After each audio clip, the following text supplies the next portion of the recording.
আসন্ন ত্রয়োদশ জাতীয় সংসদ নির্বাচন পর্যবেক্ষণে আজ থেকে দেশব্যাপী ৫৬ জন দীর্ঘমেয়াদী পর্যবেক্ষক মোতায়েন করেছে ইউরোপীয় ইউনিয়ন নির্বাচন পর্যবেক্ষণ মিশন।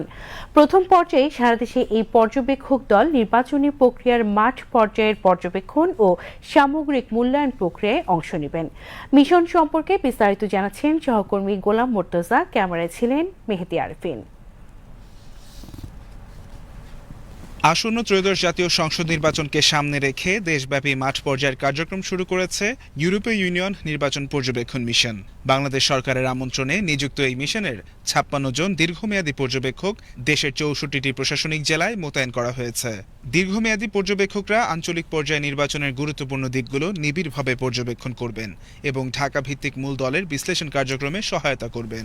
তারা দুজন করে একটি দলে বিভক্ত হয়ে কাজ করবেন।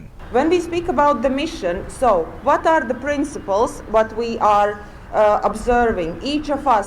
যখন আমরা এই মিশনের কথা বলি তখন এর মূল নীতিগুলো স্পষ্টভাবে উল্লেখ করতে হয়।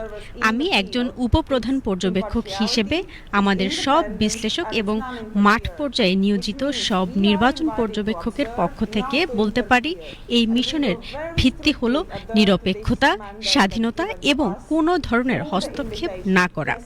এর অর্থ হলো আমরা এখানে এসেছি নির্বাচন পর্যবেক্ষণ করতে, নির্বাচনী প্রক্রিয়ায় হস্তক্ষেপ করতে নয়। নির্বাচন কমিশন এবং পররাষ্ট্র মন্ত্রণালয়ের আমন্ত্রণের মাধ্যমে আমাদের যে দায়িত্ব ও ম্যান্ডেট দেয়া হয়েছে সে বিষয়ে আমরা অত্যন্ত কঠোর ও সচেতনভাবে অনুগত থাকব। এই আমন্ত্রণের জন্য ইউরোপীয় ইউনিয়ন বাংলাদেশের প্রতি আন্তরিকভাবে কৃতজ্ঞ। পর্যবেক্ষকরা নিজ নিজ দায়িত্বপূর্ণ এলাকায় ভোটার, নির্বাচন কর্মকর্তা, প্রার্থী ও রাজনৈতিক দলের প্রতিনিধিদের পাশাপাশি নাগরিক পর্যবেক্ষক এবং তরুণ কর্মীদের সঙ্গে সাক্ষাৎ করবেন। এই কার্যক্রম শুধু বড় শহরেই সীমাবদ্ধ থাকবে না, ছোট শহর ও গ্রামাঞ্চলেও পরিচালিত হবে।